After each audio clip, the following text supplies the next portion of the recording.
Welcome to Case Files, the human factor. We are going to unpack and explore human behavior. And human behavior is fascinating. We're going to look at trauma, victimology, and I'm going to use all of my expertise over the last 25 years to really give you the gift of understanding human behavior and the fascination we've got with psychopathology, crime, victimology, criminal justice, mental health, forensics and statutory cases. And with that, I will, on my own and with the assistance of some of my guest speakers, really give you insight in what the human factor means in our lives and our daily existence.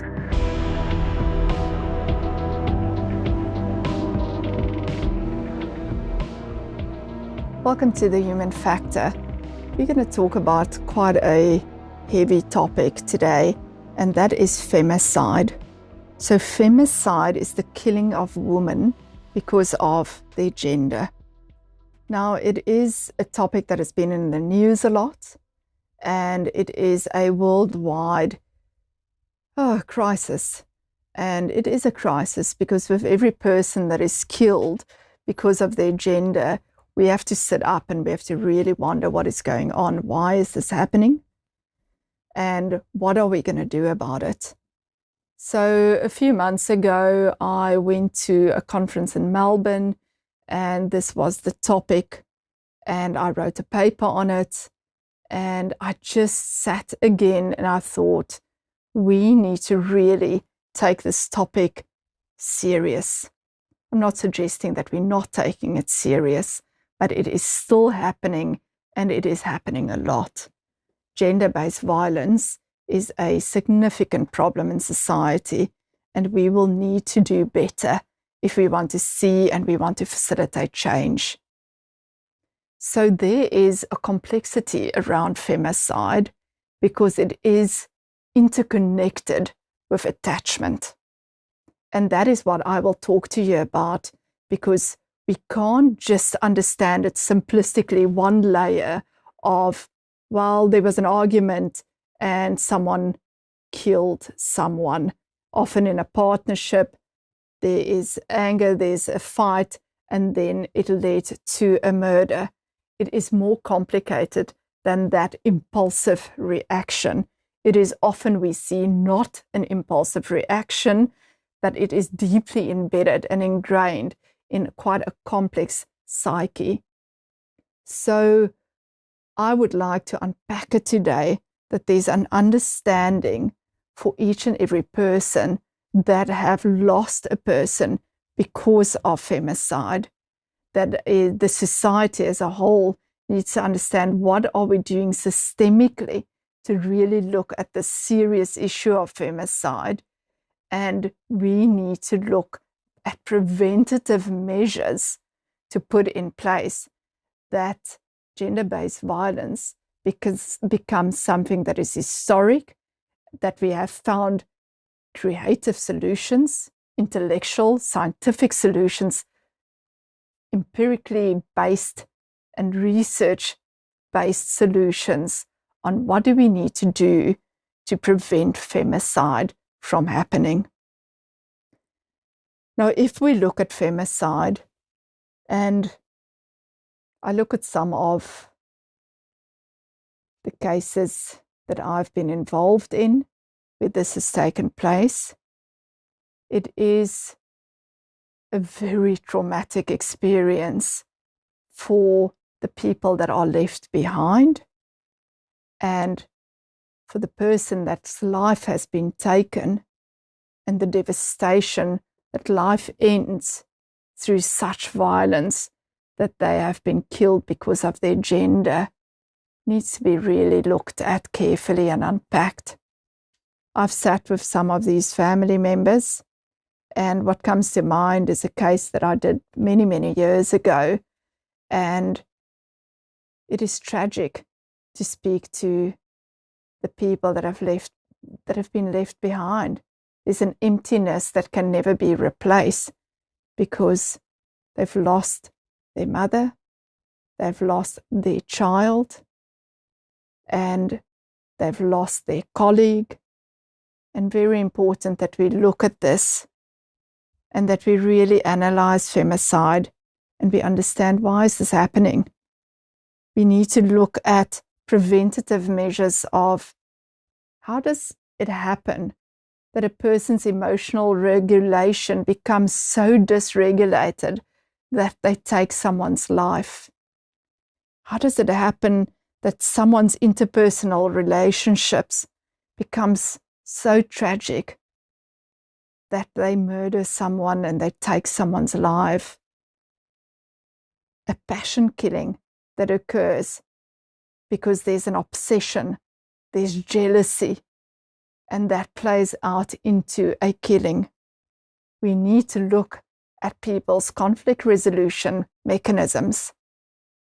It is quite interesting to sit, and I've done this so long, I've sat with many people over many, many years, to look at how people struggle to manage their own feelings. They struggle to manage conflict. They struggle to manage their own impulses. And it's really sort of an interpersonal struggle. And often when we look at it, it's very seldom a now issue. It's often a past issue. Now, I'll say that also because I work very psychoanalytical, and we know that if we look back into a person's life and we look at sort of how life unfolds and the different developmental phases of a person's life, that often what you see now is because of prior experiences. It's because of how people have been molded in their formative years. It's because of certain life choices and life experiences that has come to this person, of how they then regulate themselves, how they react to certain situations, what they consider as options in their life. And we see that, especially in femicide, that there is poor emotional regulation with the perpetrator. There is impulse control. There is jealousy, hatred, attachment problems that needs to be looked at. And when we see those red flags, the triggers, it needs to be addressed. We need to be addressing it before we see the triggers, before we see the red flags. But if there is more discussion on this, that there is a correlation between attachments and the attachment theories, and people understand that and how they treat other people, how they treat their partners, we will be able to navigate a very complex psychosocial legal issue. So if we look at the psychological factors that contribute to femicide, there's a lot of traits and patterns that contribute to violent behavior. Now, saying that, not everyone that has got aggressive arguments is going to go and commit a crime of femicide. However, we need to look at the patterns of violence in behavior patterns and start looking at that from a very young age. And by saying that, I want to explain that for a child, for example, that has got anger manifestations in the early onset of life, yes, everyone gets angry. It's a normal emotion. It's an okay emotion. How you deal with it is we should look at, but people feel angry. Not everyone that gets angry should go through a therapeutic process, but there should be an understanding of how do we navigate anger? How do we regulate anger? Why is the person angry? That needs to be unpacked very carefully. What we see is that anger often gets faced with anger. Big problem in parenting, a big problem in the workplace, a big problem in the schools is someone acts out in anger, and what do they face? Often not compassion or a talking, a kind talking, often but now the other person is also angry. And there's repercussions, and we're angry, and why are you doing this? And there's an escalation of emotion that becomes very complicated in communication. So what we have to teach children from a very young age is, how do you emotionally regulate when you get angry? Why are you angry? When you speak to your friend, how do you manage that? How do you manage your anger not to lash out, not to become overtly aggressive and harm someone physically? So all of those things from the previous parts of an adult's life is very important to look at. And that is how we need to start looking at specifically femicide in a preventative manner. Also, it's gender roles, how people also treat different genders, how they speak in a certain way to a woman, for example, in this specific case with femicide. What is okay? What is not okay? How do we address that where there is violence, when there's aggressive talk, when there is talking down to a person, when there's a power dynamic? Because that is very important in talking openly about how are we going to address femicide. So if we look at just power dynamics, we need to address power dynamics, and we need to be open about how does power dynamics start to emerge in a relationship. And we do know that a lot of power dynamics, once again, comes from past conditioning, past transferences in families, past conditioning of parents conditioning their children in a certain way. So we have to address that. So what I want us to look at is we need to look at very specifically attachments in childhood. So I want to go through a bit, because people misunderstand what attachment theory is on or about. So I just want to have a bit of a layman's conversation on why would attachment theory be relevant. So if you go and read on, and I'll read a bit of this, on John Bowlby's attachment theory. So people that are especially practitioners and professionals, they often refer to attachment theory, and they'll often refer to John Bowlby. So that is, what is attachment? What is connection all about? What is interaction with your primary caregiver all about? Who has shaped your experiences? If you think about sort of childhood, there's a lot of shaping associated with parenting. So the child gets born, the baby child, the parent is very excited, or perhaps not that excited because they're fearful or they're anxious. So all of those things transfers into attachment. So there's certain individual expectations on behavior, there's expectations on relationships. So all of those dynamics also speaks to attachment theory. So we often hear just people, there's no one that has got secure attachments anymore. Now, that is not really the reality. There's secure attachments where there is security. That's what secure attachments mean. The basic framework of it is secure attachments is an attachment that is secure. And why is it secure? Because it's healthy. There's a trusting relationship, and there's no insecurity. There's no anxiety of, but I can't trust this person. Can't fully sort of commit on this person to do the right thing, to help me, to keep me safe. So all of those elements creates a secure attachment. Now, very important to understand that first 7 years of a person's life, that formative life part, the developmental first, let's say 7, 8 years of a child's life, is very important with regards to attachment and the connection they have with their caregivers. So if there's maladaptive behavior in that part of a person's life, and later in life in the different developmental phases after the formative years, that creates complexities for the human. And that is where the human factor needs to be considered of maladaptive behavior that can transfer into a potential femicide, where people develop control issues, they develop trust issues, they develop jealousy issues, insecurity issues.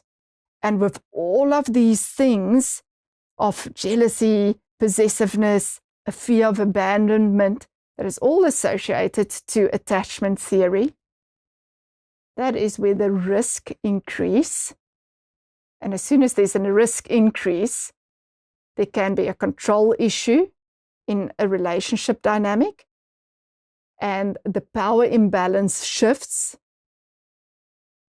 and there can be problematic behavior that leads to an aggressive nature in the relationship, where an action of femicide is possible. Now, when I speak, I really want you to understand that this is not a one mold fits all. There is a scale in all of these things. There's severity in natures. There's a lot of factors to consider. Not all people that have got attachment problems commit certain crimes. That is absolutely not a reality. Otherwise, we would be in big trouble.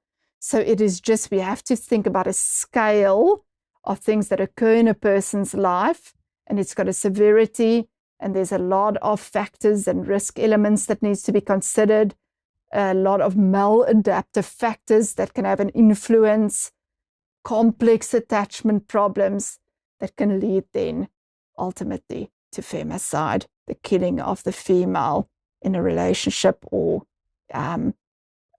in a connection where there's a female involved. So if we look at a few attachment styles, so often people go and do this Google review of an attachment style, and they get a few points, and then they come to therapy and they say, no, but I know everything about attachment. I'm an anxious, preoccupied attachment, because they've done the scaling on Google.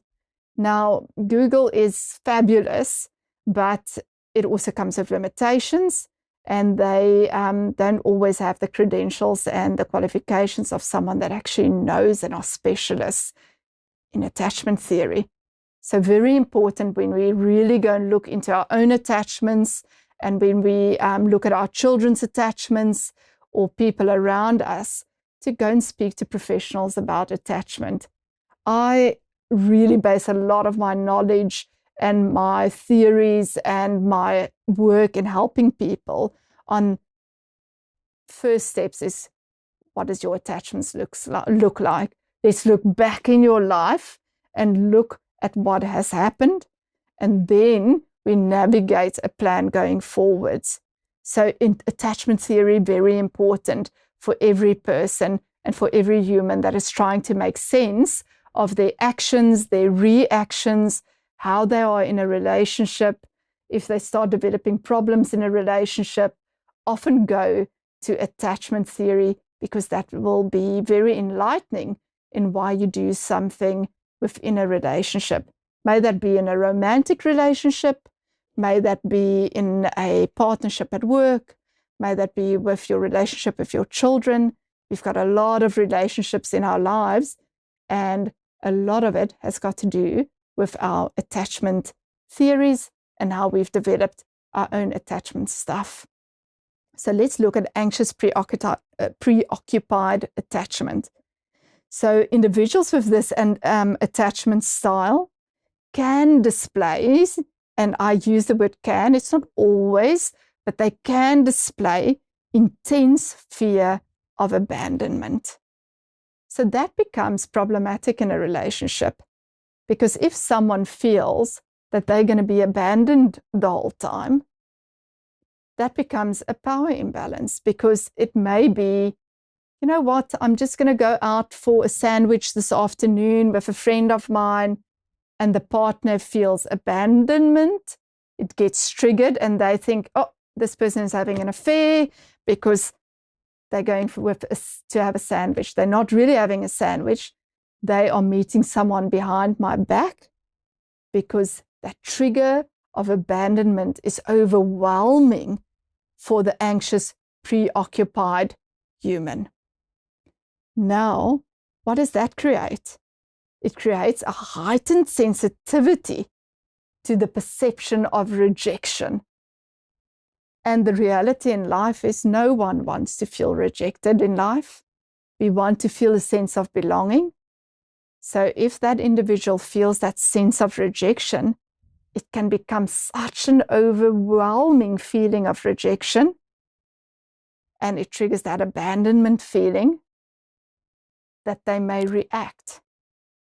And that reaction can look like screaming, shutting down. So this reaction for the person that has got an anxious, preoccupied attachment can be, once again, on a scale. It can be feeling angry by shouting. It can become more physical. It can be a shutdown, or it can become an overwhelming all-body experience where they can have an impulsive or a reaction, where they can start also premeditating a plan of action to kill, or it can be an impulse where they feel so overwhelmed by this feeling of rejection and abandonment that they will take the life of their partner, and there's femicide that takes place. So very important to understand how that anxious, preoccupied attachment can manifest in a femicide, looking at femicide. If we look at dismissive avoidant attachment, so perpetrators with a dismissive avoidant attachment may suppress emotions. So they just keep on internalizing, they're suppressing, they don't say anything, everything is okay, we don't have a problem, and they just pacify the situation. There's this facade of independence and self-sufficiency. No, everything will be fine. There's an argument, everything just gets swept under the carpet. But underlying this attachment is often a deep-seated fear of vulnerability. So an immense struggle of feeling vulnerable and speaking to their own vulnerabilities. Now, also a very deep-seated fear of vulnerability with regards to rejection.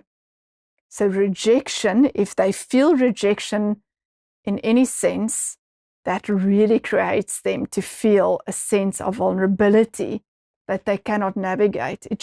They get stuck with it, it sits with them, and they don't know what to do with it. So that's the dismissive avoidant attachment. So with that kind of a partner, that partner challenges their control of autonomy, and the perpetrator may react with aggression as a way to reassert their dominance. So they let it go, it simmers, it goes on, and it can be anything from days to months to years. And then there's a switch to reassert their dominance and avoid confronting their emotional insecurities. So often for the dismissive avoidant attachment style individual, they really struggle to confront their own emotional insecurities. And that is where they become reactionary. And that is where it becomes dangerous, especially if they don't know what to do with their own vulnerabilities. And within an escalation, in a dispute, or within a relationship, that is where it can become a very sort of acting out scenario of, I want to reassure. I want to sort of make sure I don't feel too vulnerable. I want to make sure sort of my emotional insecurities are not out in the open. And that is where there can be a premeditated or a planned or a impulsive reaction that can lead to femicide. So for the person in a relationship where there is a personality or a person with the dismissive avoidant attachment, very important to go and look at that deep-seated fears of vulnerability. Why do they not want to look at the vulnerabilities? What is happening with emotional insecurities? Why is there sort of that avoidance? Address that, look at that it does not become a power dynamic where a crisis emerges. If we look at fearful avoidant, so that's our disorganized attachment, we need to look at those styles. So that's a style that is a combined of both our anxious and our avoidant attachments. So both the anxious attachment and the avoidant attachment. So a disorganization of it. So individuals with a disorganized attachment often have a history of unresolved traumas. So there's the unresolved traumas out of the childhood or of something that has occurred. And because of that, there is an influx of disorganization of how they present. Now, they often, in a relationship dynamic or in a couple or in a where there's a partnership, they seek closeness. So there's a constant seek, or sort of a constant attachment to closeness. But just as much as there's a constant need for closeness, there's also a pushing away. So it's like, I want closeness, but I also want to push away. And that is disorganized. That's complex. Because the one moment it's like, oh no, I need to see you every day. I need you to be with me every day. You can't go out to work. You can't go out with your friends. And then it's, but no, just do whatever you want to. I don't want you. I don't need you. And that disorganization creates a lot of fractures, creates a lot of stress, internal stress, creates a lot of confusion, struggle to navigate. It's the power dynamic shifts because it's like, okay, you have the power, I have the power. No, I don't know what to do with the power. And that is very tricky.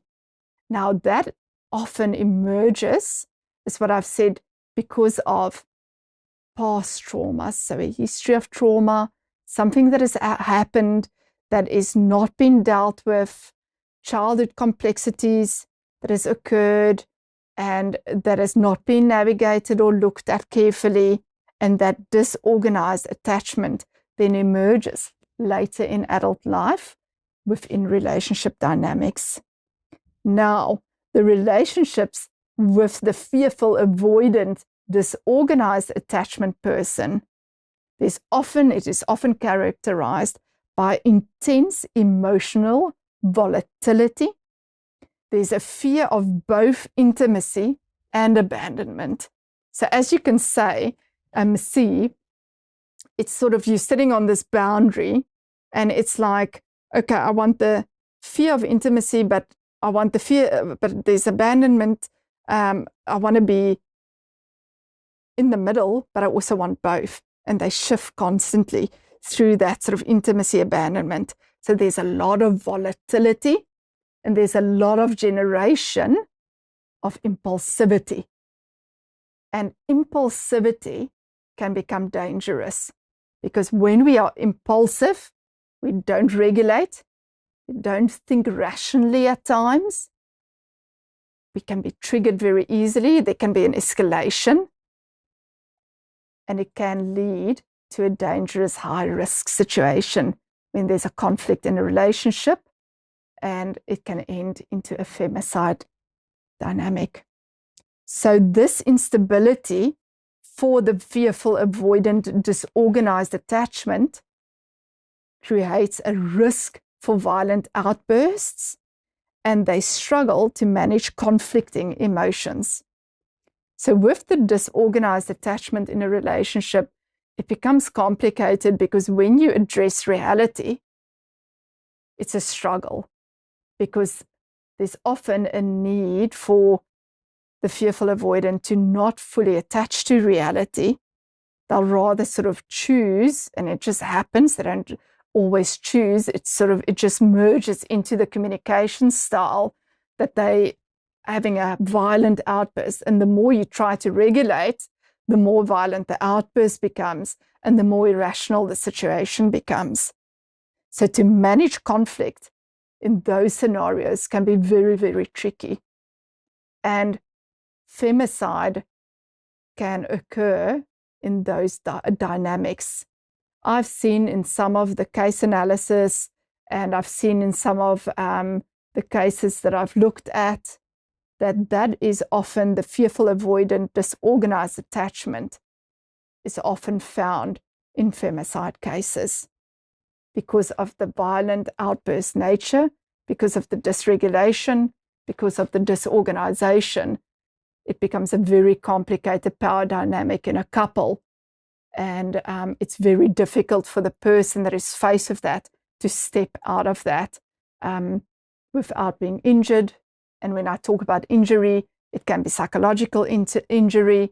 It can be just feeling that your mental health is fractured, or there can be violent attacks where someone attacks you, or it can be end up in the tragedy of taking someone's life. So very difficult to exit those kind of relationships. We've spoken a little bit about attachment trauma. Now, attachment trauma, obviously, that is what we see with that disorganized attachment style. And attachment trauma is difficult to navigate if you don't do that with a skilled professional that can help you and assist you of what do you do with that trauma. And when people, and especially couples, go to couples therapy, very important when the therapist sees that there's these kind of power dynamics in a relationship to go and look at if there's attachment trauma, because that will lower the risk potentially. If you can address, okay, why is this happening? Why are these dynamics unfolding in the relationships? Let's talk about attachment trauma. Let's talk about what has happened in your history, what has happened in your childhood, what has happened in how did your parents parent, and to look at those dynamics. So attachment trauma is something that I feel very strongly about, and I speak a lot about when couples come in where there's power dynamic problems, when there is any abuse, may that be sexual, physical, psychological. We need to look at attachment and the trauma around trauma attachments. So perpetrators of femicide often have histories of attachment trauma, including neglect, inconsistent caregiving, or abuse during childhood. And those aspects need to be addressed. There needs to be healing, it needs to be navigated to make sure that the trauma has been looked at carefully. So these early onset experiences, very important to consider when we look at femicide and why that is happening. And we need to look at sort of just that disruption in the secure attachment, because that is significant to consider when we look at why are so many women being killed in relationships and lose their lives in that power dynamic where they are being aggressively handled, they are being violated, and they are being silenced within communication. And there's that power dynamic that unfolds as well. And why is that happening? When we look at why this is happening, it's because there's an unfolding in the person that is doing this because of the patterns of the past. It's resurfacing. There's transference. There is a development of the neural pathway to the brain of something is wrong. I feel uneasy. I feel insecure. I feel avoidant, I feel obsessed, I feel paranoid, I feel angry, I feel volatile, I feel impulsive, to the high-risk situation where they decide to take someone's life. So important to look at that link between emotional regulation, attachment trauma, the maladaptive coping mechanisms that emerges that leads to femicide. So just to look at a psychological profile of the femicide perpetrator, and there's no specific psychological profile, but it is important to look at some of the presentations. So the presentations is jealousy and possessiveness, entitlement and a misogyny perspective, fear of abandonment and rejection, a lack of empathy and remorse. So all of those aspects sort of merge into sort of that profile of the femicide perpetrator. We need to consider the cycle of violence of femicide. So there's often a tension building, there's an acute violence, there's sort of that honeymoon phase.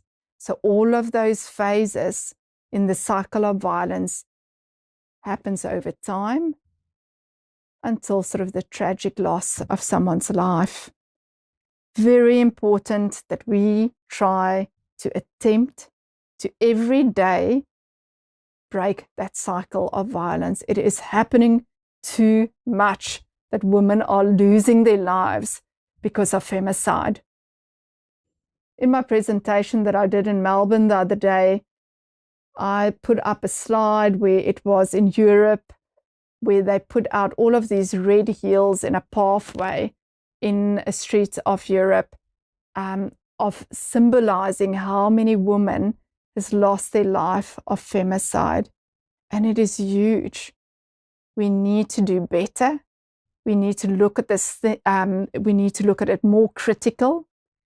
And I can really say, being on ground level, working with these things every day of my life, there is significant systemic failures when it comes to domestic and gender-based violence that are not being addressed fully by the systems, the court system, healthcare professional systems, mental health systems. We are not providing enough real-life support to really look after our women that are undergoing some of these dynamics in their relationships. We need to look at preventative strategies. We need to look at early onset interventions. We need to look at relationship counseling. We need to look at grassroots things. And I'm thinking of a tree, and we need to look at the roots. What is the roots? We can't start working on the leaves. We need to look at the roots of the problem. And that is misogynistic views, power dynamics, early onset in relationships between girls and boys. We need to look at all of these things if we really want to address sort of femicide. We need to look at addressing societal norms and gender inequality, because then we are really on the right path to addressing femicide. This is a very important topic worldwide, and I do hope that this discussion has really given you insight of looking at relationship dynamics, looking at attachment theory, looking at trauma attachment, the power wheel, the violence, the victim-perpetrator dynamic, and really go and think about early onset interventions that we can start preventing femicide in society.